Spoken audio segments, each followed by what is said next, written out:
Merci beaucoup. Galit. Oui. Tu n'es pas venue seule. Alors aujourd'hui, non, je ne suis pas venue seule. Je vous ai amené une invitée, une petite surprise. Alors, on adore les surprises. Ouais. Avec cette voix en plus, ça rend encore mieux. Elle est. Alors, je vais vous raconter. C'est une petite histoire. C'est très rigolo. C'est une jeune femme que j'ai connue il y a plus de 20 ans à Paris. Tu fais donc ton coming out ce soir. une sorte de coming out. Donc c'est une jeune femme que j'ai connue il y a une vingtaine d'années à Paris. Elle est artiste. Elle est autrice. Et elle est autrice, oui, c'est un mot. C'est un mot, c'est le féminin d'auteur. Elle te l'expliquera elle-même quand elle viendra s'asseoir là. Que ça ne t'écorche pas les oreilles parce que ce n'est que le début. On dit bien féministe et masculiniste. Donc, masculiniste. Bon, enfin bref. Oui, on donc, dit pas une tout ça pour vous dire que je vous ai ramené une pro de la chronique. Elle a fait des chroniques sur France Inter pendant plus de 5 ans. Elle écrit des spectacles, elle va jouer le sien à Avignon. Elle fait une tournée à Paris, dans toute la France, à Avignon. Et elle va, ce soir, je lui laisse mon temps de parole. Elle nous a fait une petite chronique. C'est sa première fois en Israël. Je vous présente Noémie Delattre. Bonjour Noémie. Bonsoir, bienvenue. Bonsoir. Merci. Bonsoir Noémie. Merci Galit pour cette magnifique présentation mais qui fout la pression. Et donc voilà, j'adore ce prénom Naomi. Ah bah oui, il a une petite Noémie à la maison. Et moi j'ai Naomi à la maison, donc moi c'est Naomi. Ouais, carrément. Et Noémie, je sais pas si Naomi c'est pareil, mais Noémie en hébreu ça veut dire ma douceur. C'est ça. Donc c'est Naomi aussi. Naomi c'est ma douceur. C'est Naomi. Mais c'est que le prénom. Mais c'est ça, c'est ma douceur. C'est ma douceur. Et c'est vrai, on n'a jamais fait le rapport, mais tu sais que j'ai un Noam. C'est la même racine. Ah bien sûr. Oui. Moi j'ai pensé tout de suite. Ah oui, bah tu vois. Moi j'ai un Jean-Louis, mais ça n'a pas de rapport. Allez, je t'en prie. Alors Noémie, de quoi tu vas nous parler ce soir? Je vais vous parler effectivement de mon domaine de prédilection, c'est-à-dire les femmes et la condition des femmes. Génial. Puisque après la Gay Pride, sincèrement, c'est parfait. Vraiment, ça. Je me suis dit que ça allait vous plaire effectivement. Car je suis Noémie, tu n'hésites pas parce que c'est sa spécialité de couper la parole. Merci Galit, moi aussi je t'aime. Moi aussi je t'aime. Que d'amour entre la Gay Pride et ce soir, il n'y a que de l'amour. Donc tu viens nous parler de femmes. Oui, mais j'ai beaucoup d'amis femmes. Oh mon Dieu. Mon voisin est une femme et... Non mais je pense que j'ai peut-être un allié, enfin en tout cas j'étais de ce côté, tu as vu sur Greg sur les prides. Je suis là, je suis présent. Rassurez-vous en tout cas, donc je ne suis pas une vieille goudou énervée à cheveux gras, à portefeuille à chaînette, en guerre contre les hommes, désireuse d'abolir la galanterie, de castrer les séducteurs et de renoncer au plaisir et à la liberté sexuelle. Donc on va pouvoir s'exprimer jusqu'au bout. Donc pour la caméra quand même, je montre mon aisselle imberbe. Voilà, il y a des féministes qui ne sont pas poilus dessous les bras, ça existe. Je vous ai dit que ça allait décoiffer. Voilà, je peux même vous dire que j'ai des faux nichons, donc vraiment, on est tranquille en termes de féminité. Bien. Aux aisselles, rassure-moi. Non, parce que ouais, parce que si tu vas tout montrer, attention. Non, attention, il y a des enfants qui nous regardent. Hors antenne. Voilà, donc en tout cas, ils ont dit non à la Gay Pride. Voilà, c'est ça quoi. Ouais, ils ont dit non à la Gay Pride, donc ils diront non pour le reste. Mais là, on n'est pas dans la rue. Et puis là, t'es pire que dans la rue. T'es sur Facebook. T'es sur Facebook, c'est pareil. Du coup, ça rejoint effectivement ce que disait Greg. Est-ce que c'est la nudité qui dérange ou est-ce que c'est l'homosexualité? Bravo. Exactement. Donc en tout cas, si vous voulez, pour vous rassurer, on peut dire autre chose. On peut dire que je suis pas féministe. On peut dire que je suis en lutte contre les sexismes et les misogynies, par exemple. Voilà. D'ailleurs, je trouve ce mot complètement con, féministe. C'est comme si on parlait de juivisme ou de noirisme ou d'homophilie. De masculinisme. Voilà. Masculinisme. Non, mais surtout pour parler des luttes contre le racisme, l'antisémitisme, etc. C'est absurde. Donc je dis féministe pour l'instant parce qu'on n'a pas le choix, mais voilà. Et alors pourquoi est-ce que je passe du temps à lutter contre les sexismes et la misogynie ? Eh bien parce que je me suis récemment rendu compte donc que la moitié de l'humanité, en l'occurrence les femmes, étaient de tout temps et en tout point sur la planète moins bien traitées que l'autre moitié de l'humanité, à savoir les hommes. Et ce pour la seule raison qu'elles sont des femmes. Alors je dis bien la moitié de l'humanité, parce qu'on a tendance à dire par exemple. Rien de choquant. Mais... Non, je rien de choquant. Non, tu vois, je pense que tu vas pas être choqué. Hein. Vraiment, je pense qu'on va être d'accord avec. On va être d'accord femmes que d'hommes. Donc on est un peu plus que voilà. C'est 51%, c'est ça, quelque chose comme ça. Bon, ça évolue régulièrement, puis ça dépend des pays en plus. Non, on n'a pas compté personnellement. Mais en tout cas, j'insiste sur cette histoire de moitié parce qu'on a tendance à entendre parler dans les journaux ou à la radio ou n'importe où. Les Noirs, les Juifs et les femmes. Les retraités, les chômeurs et les... Alors non, en fait, les femmes ne sont pas une catégorie. Hein. Il y a des femmes dans toutes les catégories. Il y a des femmes juives, des femmes noires, des femmes musulmanes, des femmes grosses, des femmes pauvres, des femmes chômeuses, des femmes retraitées, des femmes rousses. Ça existe ? Ouais, il y a des femmes rousses. Et tu sais quoi ? Il y en a même qui cumulent. Ouais, il y en a qui Ah oui. Et oui, il y a des noirs handicapés, juifs et homos. Et rousses. Et rousses. Rousses, noires, j'en ai vu ça. Je suis rousse, et alors C'est une bière, ça. Bref, ça veut dire qu'elle est vraiment elle cumule. Et que donc c'est en leur nom que je souhaite parler d'elle. Alors, ne connaissant pas le sort des femmes particulier en Israël, je ne savais pas quel sujet exactement à propos des femmes aborder. Par exemple, ça se passe comment l'égalité salariale en Israël entre pareil qu'en France. C'est comme dans le monde entier. Aïe, aïe, aïe, aïe. D'accord. C'est partout d'accord. pareil.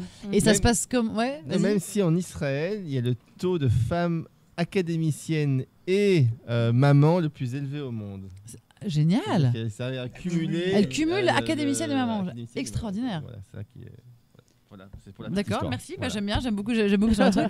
Et les écarts de salaire en France, c'est 19% en gros. Je sais pas ici. Pas les chiffres exacts, mais c'est la merde, quoi. C'est à peu près pareil. D'accord. Oui. En termes de congés parentaux, ça se passe comment ? Ah bah c'est déjà les femmes sont déjà très mal loties. Alors il y a les hommes. Attends, là, moi je vais t'arrêter. Enfin, je parle pour ce que je connais moi. Moi, en l'occurrence, je travaille dans une boîte de high-tech et les femmes congé maternité, c'est 3 mois obligatoires par l'État. Et moi, en l'occurrence, où je suis Microsoft, il y a encore 3 mois supplémentaires. Oui, mais c'est Microsoft. Si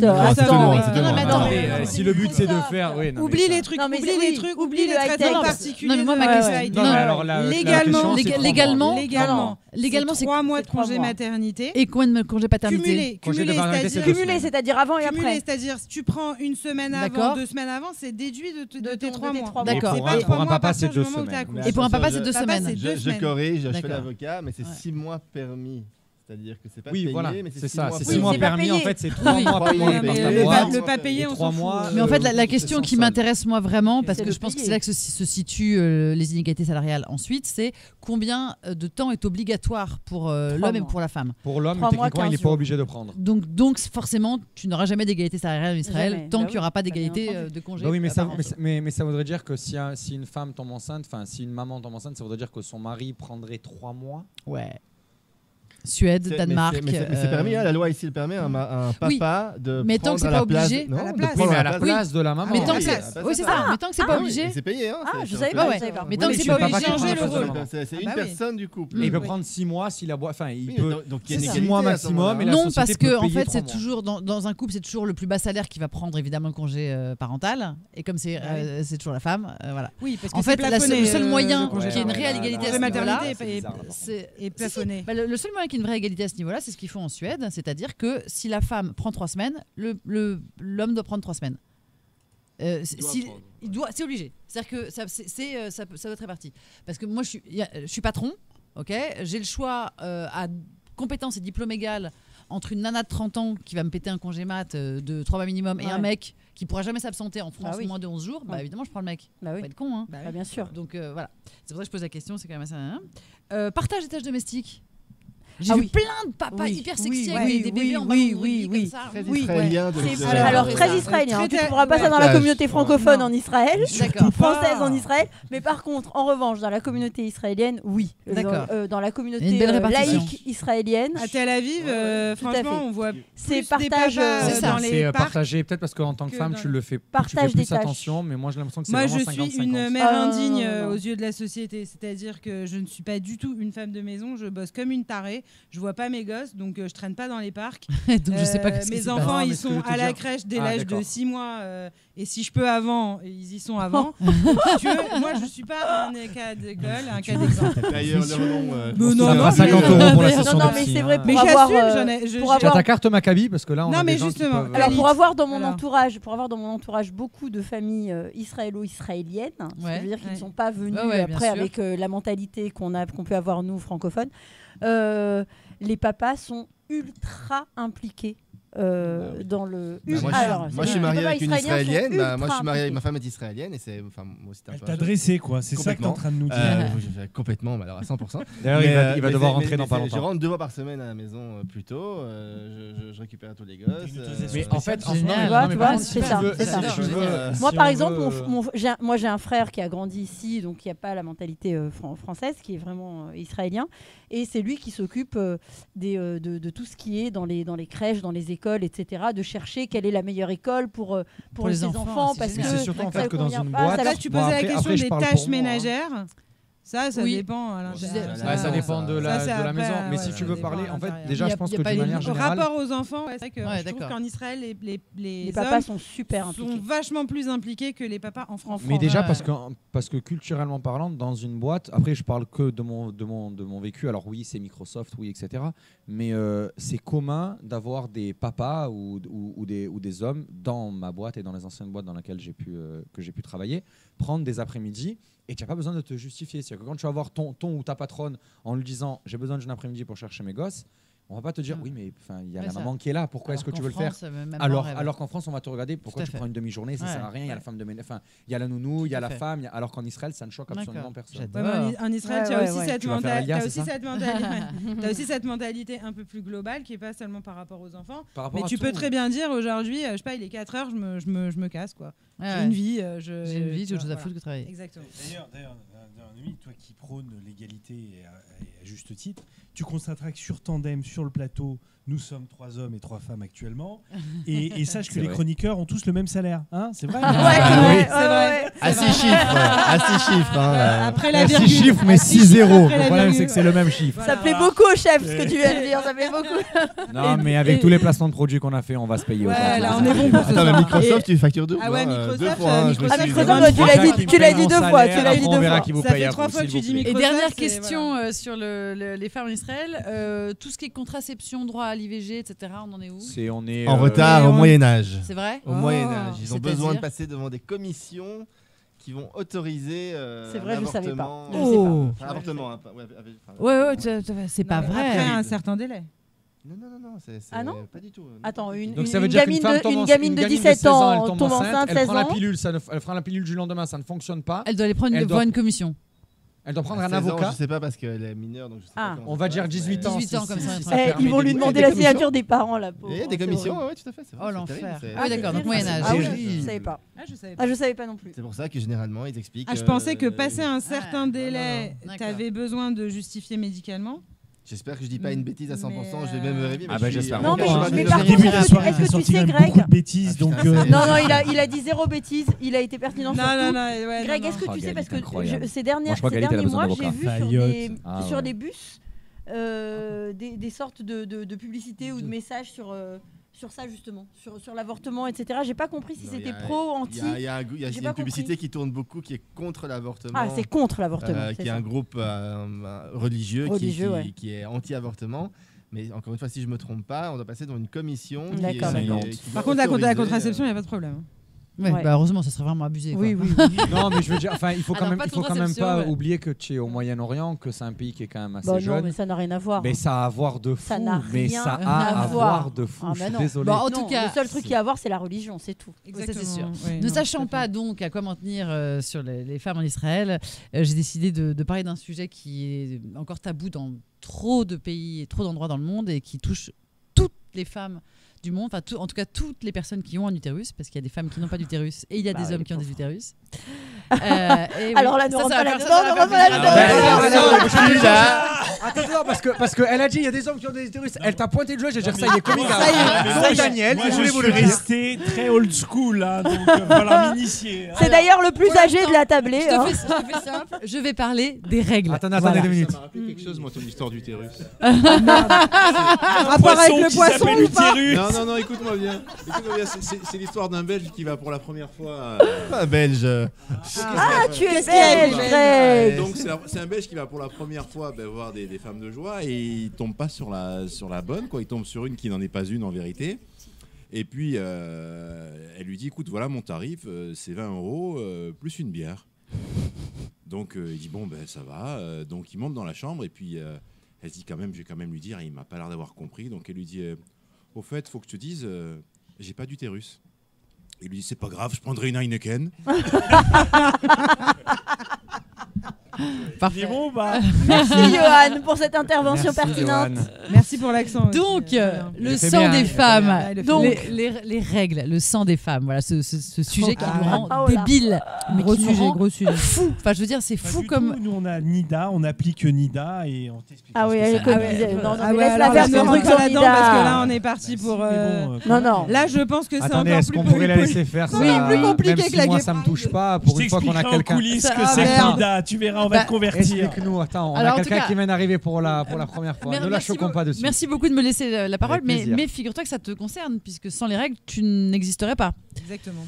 C'est-à-dire que les règles, ça Finalement, je vais concerne un couper peu la parole. tout le monde. Espèce de suppôt de Ah règles, ouais, va. c'est incroyable. Ah, Non, c'est mais- dégueulasse. Mais justement, alors combien pourquoi c'est dégueulasse Non, ce qu'il a dit. Genre, tu saignes Le du doigt sujet- et là, tu fais. Mais non, Attends, Chloé, Chloé, Chloé. Comparons ce qui est Noémie comparable. parler. Combien de milliards d'hommes sont arrivés un matin au bureau avec un petit Kleenex imbibé de sang au milieu de la joue parce qu'ils se sont coupés en se rasant? C'est au milieu de leur face. Tout le monde s'en fout. On le remarque même Non, mais pas. ça n'a aucun On est là, rapport. salut Jean-Patrick. Mais laisse-la finir Mais son pourquoi propos. Ça n'a aucun rapport. Mais laisse-la aller au bout, David. Donc attends, t'es là, le mec il a du sang au milieu de la joue, sur son Alors que c'est visage. sa faute. D'accord. C'est lui qui s'est coupé. Voilà, et t'es là, tu t'en fous. On va pas lui Genre, faire la bise, c'est tout. non, mais voilà, on le remarque même pas, on lui serre la main, salut Jean-Patrick, on s'en fout. Ok? Une femme qui arrive au bureau avec une tache de sang, de la même taille exactement, hein, la même taille de tache de sang, à un autre endroit. Et là, d'un coup, tout le monde est choqué, tout le monde est dégoûté, c'est écœurant, c'est dégueulasse. Alors, je sais Au pas mieux, où tu on as la vu ça, moque, mais moi. Au enfin, pire, on la raille. Et elle passe la pire journée de sa vie. Pourquoi ça nous rend débile? Pourquoi tu Non, dis mais ah, rien que c'est dans sale. la pub, ça passe pas déjà. Non, c'est du sang bleu. Voilà. Ah oui, c'est vrai, c'est du sang bleu. Eh oui. Ah Non, oui, mais exact. pourquoi? C'est pas bleu le sang des règles. Voilà. Non, mais tu vois, je suis sûre qu'il y a des gamins qui a disent que le grandi sang des avec- règles, c'est bleu, quoi. ouais. Donc en tout cas, T'imagines la gamine la première fois, elle se dit merde, merde, c'est rouge, ça j'ai un bleu. problème. Foutu de ma gueule. Pas normal. Je suis pas normal, il y a un problème. C'est pour ça, vous avez Sérieusement rien compris. Et donc, en tout cas, ça me donne envie de faire une dédicace. Et alors là, je veux pas d'interruption pendant cette dédicace. À toutes les femmes du monde, à toutes celles qui, tous les 28 jours, sont prises d'une subite envie de se défenestrer. À toutes celles qui, tous les 28 jours, sont prises d'une subite envie de défenestrer quelqu'un. À toutes celles que ce fameux 28e jour a surpris en pleine rue, flinguant leurs plus beaux pantalons blancs, ou en pleine réunion, flinguant leur plus belle assurance. Dédicace à toutes celles qui s'est arrivé le jour de leur mariage, de leur soutenance de thèse, de leur premier jour de boulot, ou du retour de leur mec ou de leur meuf après 3 mois d'absence, en vous remerciant. Dédicace aux ados qui assurent seuls le raz-de-marée de ce flux. Dédicace à toutes celles que ça épuise, ruine et rétame, à toutes celles à qui ça fait mal aux reins, aux seins, aux ovaires et au crâne, à celles qui vomissent et qui s'évanouissent, et à toutes celles qui, pensant trouver à la pharmacie un remède, ont découvert qu'il existait des médicaments contre les troubles de l'érection par centaines, des médicaments contre les problèmes de calvitie par dizaines, et même des médicaments contre des histoires de boutons de quéquette qui ne concernent que 3 mecs sur toute la surface de la planète, mais pas un seul médicament contre l'ensemble des maux dont elles sont plusieurs milliards à souffrir. Donc là, tu viens de Tais-toi. partir en guerre contre l'industrie pharmaceutique. Dédicace aux officières de police, aux militaires, aux chirurgiennes, aux sportifs de haut niveau, qui ça doit être juste l'enfer. Dédicace à toutes les femmes dans le monde que le sang menstruel exclut, menace, chasse ou condamne. Dédicace à toutes celles qui m'ont demandé à 25 ans « Alors, quand est-ce que tu nous fais un enfant ?» À 30 ans « dis donc, va peut-être pas te faire tarder à nous faire un enfant, hein ?» À 35 ans « Mais pourquoi t'as pas d'enfant ?» Et à 40 « Et donc toi, t'as jamais eu d'enfant ?» Dédicace à toutes celles qui on ne demande plus rien, à qui on n'offre plus aucun soutien, dont on ignore bien soigneusement la déconfiture, en espérant que ça la fera cesser d'exister. Je parle bien sûr des femmes ménopausées. Dédicace à toutes celles qui ont souffert à en crever, à qui on a dit qu'il ne fallait pas exagérer, jusqu'à ce que leur utérus se nécrose et qu'on découvre que, oups, elles avaient de l'endométriose. Dédicace aux femmes sans enfants, aux femmes qui ne veulent pas d'enfants, aux femmes qui ne peuvent pas avoir d'enfants, qui sont en parcours FIV, sous traitement hormonal, en attente d'un don d'ovocytes ou d'une insémination artificielle, aux femmes diagnostiquées stériles. Dédicace aussi aux femmes avec enfants et aux femmes à barbe, mais ça n'a rien à voir. Dédicace à toutes celles que la grossesse a transformées en veaux marins, avec, attention, options cumulables, les pieds de mammouth, les nausées, les vergetures, les varices, les vertiges, les essoufflements, la fatigue, la déprime, la chute de cheveux, la prise de poids, la perte de dents, la rétention d'eau, les crises de larmes, la descente d'organes, l'accouchement, et j'en passe. Dédicace enfin à toutes celles qui ne connaîtront jamais la joie de subir tous ces désagréments alors qu'elles en rêvaient, parce qu'elles n'ont pas trouvé l'âme sœur, ou qu'elles ont fait le tour du monde, inventé un brevet, créé une multinationale, monté une équipe de foot, ou tout simplement pas vu le temps passer, et se sont réveillées un jour sans enfant, et trop tard pour en faire. Spéciale dédicace, pardon, je suis un peu émue, aux hommes qui ont compris tout ça. Bravo. Bravo, Noémie. Merci Noémie. Merci beaucoup. Oh, ça c'est beau ça. Si ça c'est pas beau. Merci Noémie. Bravo. Noémie, Merci. tu vas rester un petit peu avec Très nous. beau. Ah oui, on la garde. Oui. Hein. Parce que on va enchaîner tout de suite avec Greg. Ouais, Alors, l'enchaînement. Mickaël, là, s'il te plaît, Mickaël. Alors là, mon Je peux pote, te couper 2 secondes. passer Je peux te après couper 2 Naomi, secondes, là, ça va être Je très suis HS, difficile. là, très difficile. Alors, Greg, je coupe 2 minutes, Mickaël, pour vous dire que Noémie, elle a un one-man show qui s'appelle un one-woman show. Féministe pour hommes. Féministe pour hommes, qui va tourner à Avignon cet été, qui tourne dans toute la France et qu'on aimerait beaucoup faire venir à Tel Aviv. Alain, À bon entendeur. est-ce que tu écoutes Monsieur Alain Séraph. Et voilà, donc à très bientôt à Tel Aviv, Noémie, j'espère. Merci Galit. On peut l'applaudir encore une fois. Oh, Vraiment. merci. À très bientôt à Tel Aviv et en attendant à Rana.